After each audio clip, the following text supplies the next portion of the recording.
We deserve peace, which we aren't being given now in this world. And I think when I first began writing this chapter, I was looking at the history of the heart and kind of how what the heart has been a symbol for,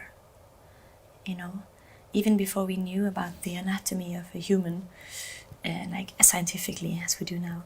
We talked about the heart and the core. People knew a long time ago that the emotion is here, love is here in the chest, family is here, pain is here. And we've known this for so many years. And in ancient indigenous cultures, the heart was a symbol for spirituality, the gate between us and all like interconnectedness, us and each other is just like a really big thing. And then the philosophers came, like Aristotle and Platon and all of those guys, and they stated that the heart was a pump. The heart was a blood maker. No, the heart transfers oxygen. And the heart became more and more a medical thing. And in 2022, all the indigenous leaders of the world, they gathered together with no true attention from the world, but they gathered together to plead to the world and to the way we rule our world, the way politics work these days, that we are just acting with our mind. We aren't acting with our heart at all. And that moved me so much, pleading for the world to put the heart back in the way we do things, which we aren't at all anymore, especially the people on top of it. It's almost like they know the world is gonna end, so everything we care about doesn't matter anymore. Yeah. But it's not true. But yeah, what happened to the heart is the most important and beautiful and sad question I've ever wondered in my life. The truth has never been easier to share, but the truth hasn't been easier to manipulate either, ever. And AI was created without our consent. Nobody asked us, the people, if we're ready to have something that big being thrown upon us. And now so many things are going to change, which I don't think we can yet grasp because of that. Another true form of power to manipulate people and to embarrass people, to lie, there's so much that you can do with it that's dangerous. Yeah. I think people are so used to just being over-flooded by misinformation and information. And sadly, we're looking at our influencers and celebrities to tell us what we're supposed to mean about political things instead of reading about it and listening to true experts on the matter. And of course, I'm very vocal about things, so I do think it's important to, as a person with a voice, whatever, to show people what you stand for, but to be the only arrow for people to show them what they should mean, that's dangerous as hell. So I'm really concerned, but I have a lot of hope, but I'm really concerned about just the state, and everyone's necks are fucked. Everyone is hurting.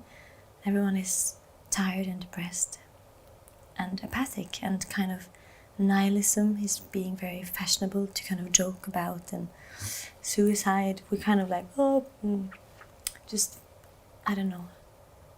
We have lost touch, as I've said for many, many, many years, but again, I'm kind of we have really lost touch with something we used to have that was really beautiful with us. In the album, at one point, it gets a little ugly, and it gets very harsh, and it gets very uncomfortable, I guess, before it breaks apart. And then in the end of the album, there is insight and truth that you need to go mend all the wounds you didn't acknowledge for all these years. Your own, or like our wounds as a common group of people. And I think that's what needs to happen. I think something needs to break apart a bit before we can truly, if we are given the chance to build up something new again. Who knows where the world is heading, you know? The least we can do is to just keep being in touch with each other and being in touch with ourselves. I think that's why this album, like the first single, Your Blood, the second one, The Conflict of the Mind, and the third one, Some Type of Skin, it's all very bodily things, I guess. Yeah. The album is very based around the human and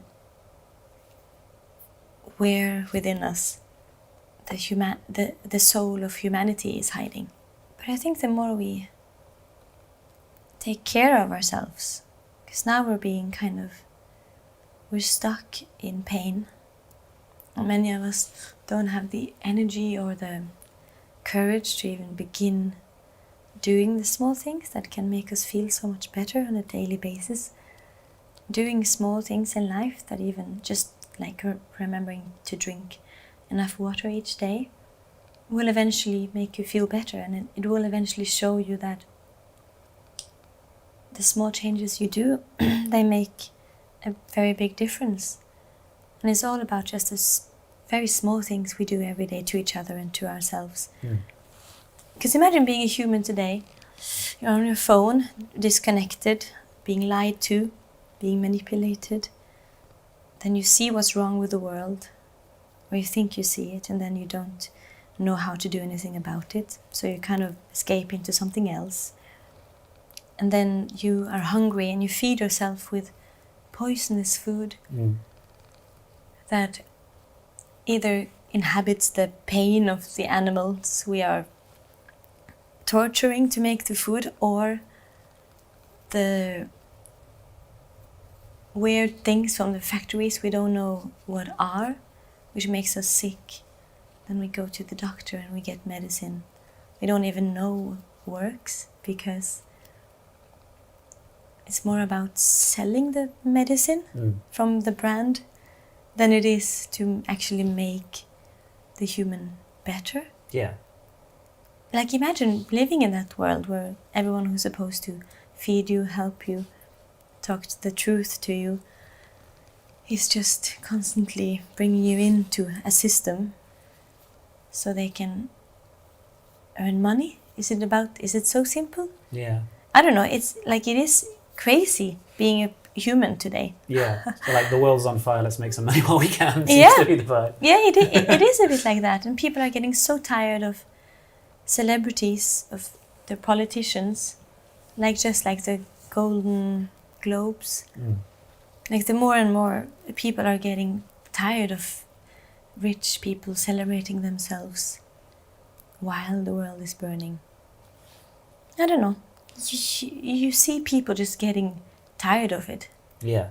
Compared to like 50 years ago, when it was all the rage. It was a hoot. Well, that's why it's quite reassuring, because there's been a big discussion in the UK this past couple of weeks about whether people want realism in their music and to focus on the bad, or escapism in their music. But you've proven that you can do both.